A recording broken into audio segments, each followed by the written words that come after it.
So lately we've been making a lot of progress on this 240SX. Some upcoming things we need to start looking at are the lower radiator support, which I have mentioned in previous videos that I was going to make my own. So I'll show you guys how to do that. And we're also waiting on a few parts for the RB still. So it's just kind of chilling there. And we also picked up this quarter panel, which is a lifesaver. If you guys have been watching my videos, you know I didn't want to use the original OEM quarter panel that I have. Still has the part number on it, because I want to get that one pressed to make new ones to save more S chassis. But we have this quarter panel now to live on in another chassis. And now there's not much left to do on our to-do list, which is pretty cool. One of my favorite things that we just accomplished are the tubs. I'm pretty satisfied with how these came out.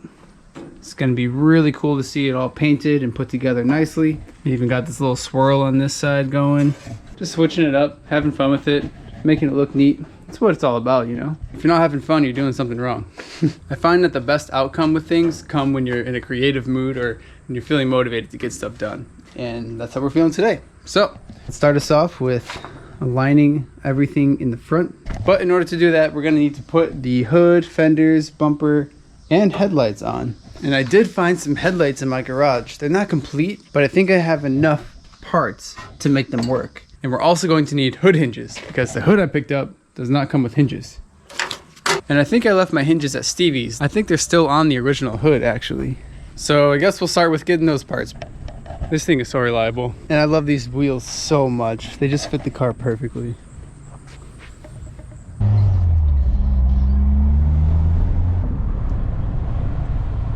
Fitment's looking pretty good on this thing. Oh yeah. Hello, old friend. Oh no, the hinges weren't on there. Hopefully they're over here.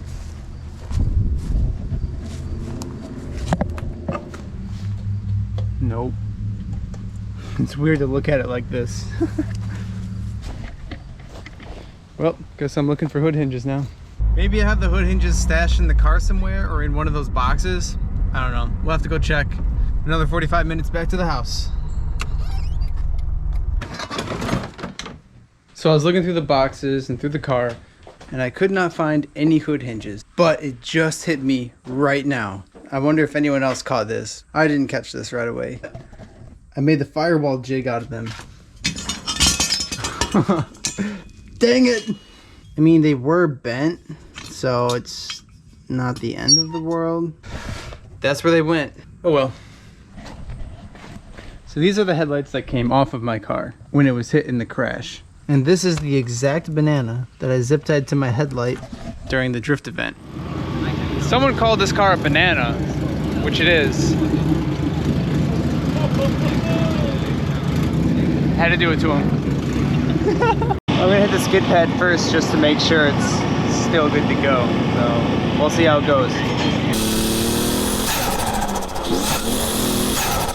Yep, this crusty old thing. That's so nasty. And this was obviously the headlight on the other side, which strangely enough, the housing broke in half. The piece that connects the motor to the headlight. So yeah, that was weird. But I found these in my garage. This headlight was on my car about 2 or 3 years ago, and surprise, surprise, I was in an accident at a drift event, and this one got a little bit bent, but only this piece got pushed in, and obviously it's missing the plastic cover, which is right there, so I'll just put that cover on here. This one came off of my girlfriend's car when we got it, and her 240 had a little bit of core support damage, and this headlight was also bent in a similar way to this one. Just take the parts off of that one, put it on this one, and then we can bolt them to the car, and then we'll go from there and see if we want to run these or not. But this one is also missing the motor, which is on this one, surprisingly. Tell me how this didn't break. This is the side that got hit. And this side broke. Like, what? That's so backwards.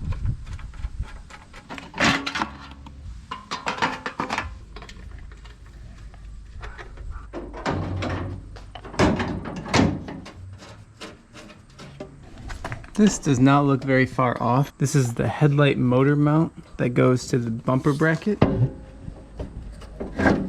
Oh, there it goes. So with that bolt hole lined up, the headlight is shifted that far over on the lower mounts, which is honestly not that bad. And this bends pretty easy, so we're gonna make it happen. All 5 bolts are mounted on the car and tightened. And I guess a lot of people didn't know this, but you can actually adjust the headlight with this knob here.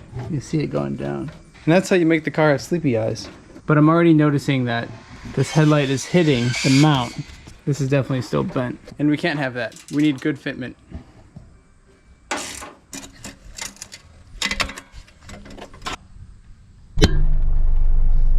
Well, I decided it would be best to pick up straight headlights since I'm creating something so crucial to the chassis. I did get taxed on them, but I needed them ASAP, so here they are. And now we're on our way to Stevie's because I forgot that I left my seats there. Hopefully I can fit them in the Integra. And we have arrived. Hello, beautifuls.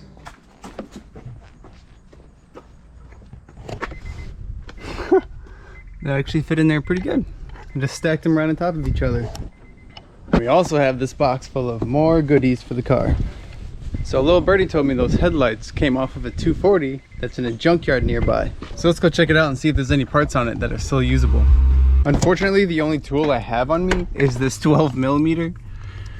So I don't know how much we're gonna be able to take off with that, but at least we'll know what is left on the car. So let's go inside. We're just walking down the rows, trying to scan, see if we can spot it. Actually, was that it? No, never mind. Okay. Pop-ups, but not a 240. This is probably the nicest day I've ever been at the junkyard. Either it's freezing cold or it's just super hot, but it's like perfect temperature right now. So yeah, now is the time to go out and hunt for some good parts. Oh my gosh, there's an Integra over here. What? Oh man. Tan interior. Still really sad to see an Integra in here. And now we're entering the truck stuff. I didn't see it. I guess I'm gonna have to go down each and every row, look at each car. This thing is wild. What the heck? Looks like the paint was applied with a paintbrush. That's really interesting. Dang, this trunk is heavy. A lime green Jaguar. Classy. Rip. Big boat.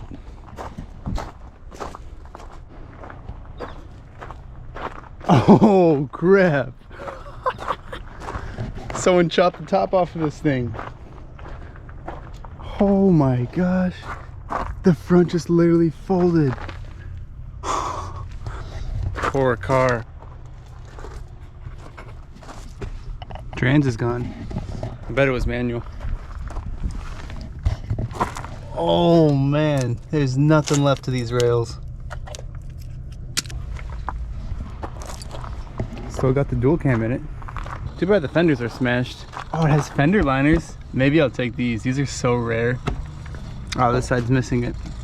So here's the 240. And then there's the Integra I was just looking at. It's right next to each other. Oh my gosh, there's hood hinges. I'm definitely gonna grab those. I'm gonna go grab the 12mm out of the car. Dang, they just chopped the doors off. This car doesn't really look like it was in an accident. Just kind of weird. Yeah, these are chopped off too. If I were to guess, this car probably sat at someone's house and they were just like, all right, it's time to junk this car. It's really rusty. It's old. It's not worth anything. Oh, no way. Shift boot? Okay, okay. We're starting to collect some goodies off of this thing now. I feel like people could use some of this trim in here. And this core support. Definitely want to come back and grab this. These core supports are getting really hard to find. It'd suck to have another one just get crushed and scrapped. And this thing has AC? What? It's got all the lines for the AC too? Oh my gosh. Yeah, we should probably grab this KA. We're gonna have to come back for all this. Hopefully it's still here though. Here's my little pile I started. Bumper support brackets too, really hard to find, that are not completely rotted or bent already. Oh look, here's the bumper. Shark nose. Someone already tried to grab the badge. It's cracked it in half. San? I really like this color. I almost want to paint my car this color. It's like a really soft metallic. Kind of looks like a light blue.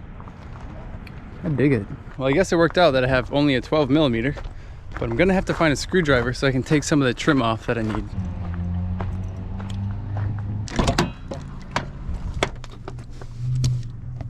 Yep, not looking like I have any tools in here.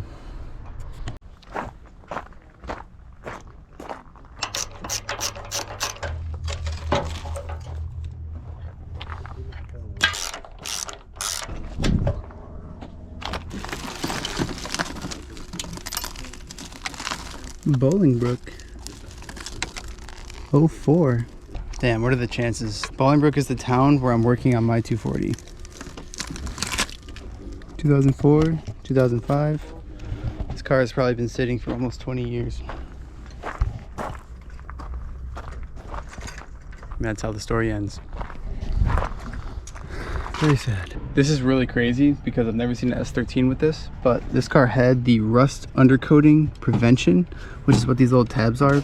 Basically what they'll do is they'll drill holes in the rocker panels and they'll stick a tube in there and like spray undercoating. But as you can see, it didn't really work too well. The best way to avoid rust is to just never drive in the salt. And there's even a tab right here, right above this. So that just shows it did absolutely nothing. The back of the rails look mint, but there's absolutely nothing in the front. Ooh, and the stock floor mat. Too bad it's destroyed. Glass chalk. Maybe it was posted for sale at some point. I should have put it on Facebook Marketplace. Would have been scooped up in a day. Oh my gosh, I have never seen these covers over the bolts for the seats. Wow. It's weird to get excited over a little plastic like this.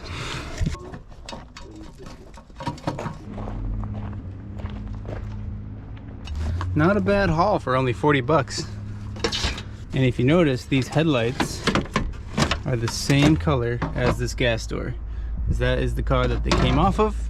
And the guy told me after I bought him, he was asking $300 for him, which that was a lot more than I wanted to pay for headlights.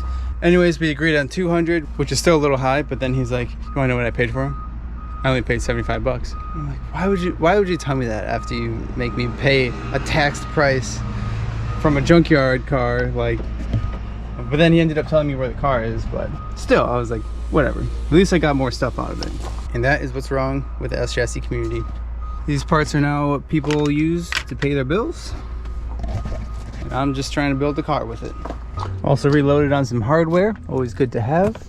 And I did bring some hardware from my house, but unfortunately it flipped over on the drive here. Sorry for such a long detour. I'm sure you guys understand when there's a 240 in the junkyard, you gotta go there right away and make sure you get all the good stuff off of it before other people get the stuff off of it and then sell it for a ridiculous price, and that ruins the market and it ruins the fun out of the hobby. So, hope you guys understand. Now we're gonna drive back to the house and get some work done.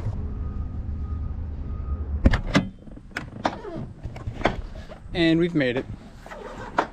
Oh look, the car's unloaded. So I'd say we had a pretty good haul today.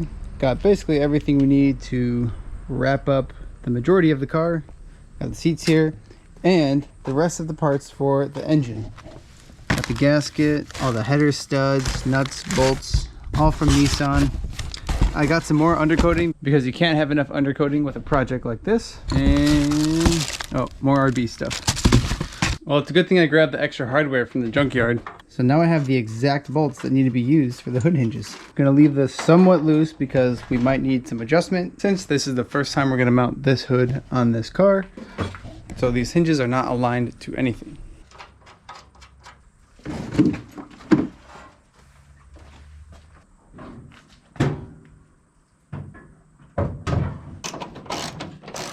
So since we're gonna have to realign the hood, that means we need to mount the fenders as well. So let's put those on.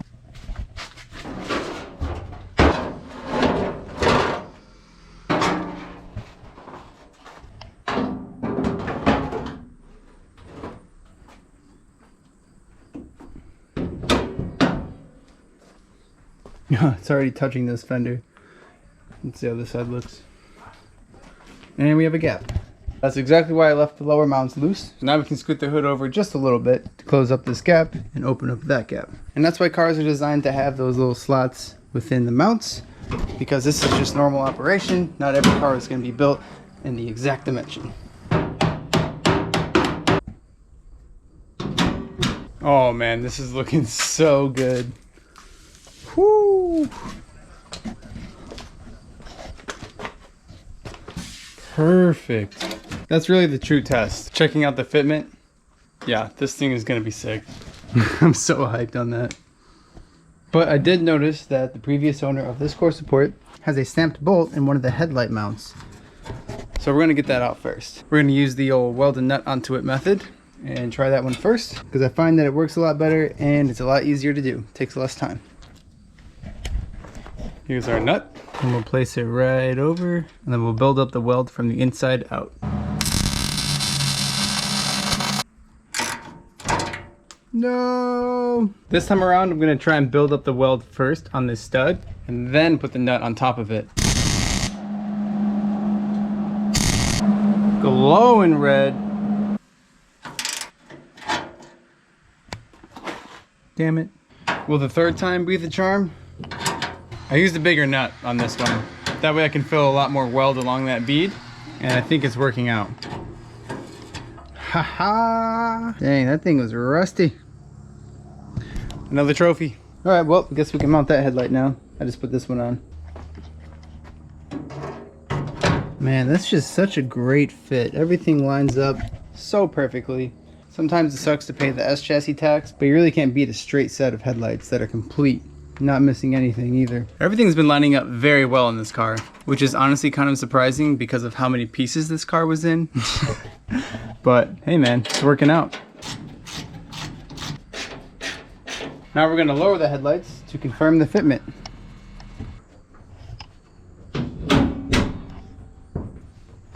Sweet.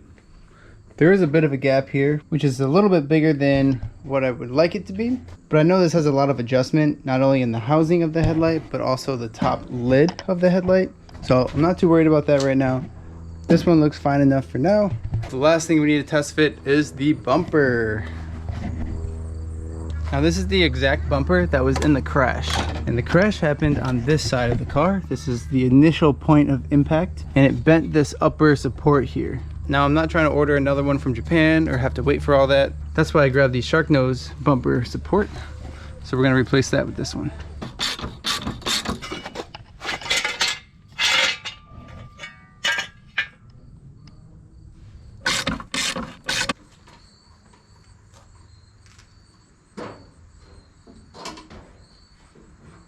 I'm gonna put a quick nut and bolt in here. I don't have the brackets at the house right now, but just so we can get the full effect of how the bumper looks on the car with everything else. All right, that looks better. Now I do want to mention this fitment is not perfect right now. There is a little crease in this fender, as you can see, so it was definitely in an accident at some point. So I'm gonna need to flatten that out when the car is nearing completion. I don't even have the bracket on here, and that already looks pretty snug, so I'm not too worried about that. As for this side, same thing, no bracket. So when the bracket's on there, it'll fit snug, nice and flush. But overall, that looks pretty good. So now let's close the hood and see what we're looking like. Whoo! The sun is kind of throwing off my white balance right now, but that looks super cool. As of right now, this is the most complete this car has been, body-wise. That looks super crazy. So excited to drive this thing. So there is a decent sized gap along the hood and the bumper, and I'm thinking maybe I just need to scoot the whole hood, you know, forward, because that'll close up this gap, and the rest of this. So now that we have verified the fitment of everything in the front end, we can now make the lower radiator support. Well, I don't usually like splitting videos like these in half. I hope you guys understand the importance of having to test fit everything on the front end, just to verify everything fits on the car before making a very essential piece to the structure. So part 2 to the low radiator support will be released very shortly. Thanks for sticking around with me today, and don't forget to drop a like on the video if you liked it, and subscribe if you want to see more. Till next time.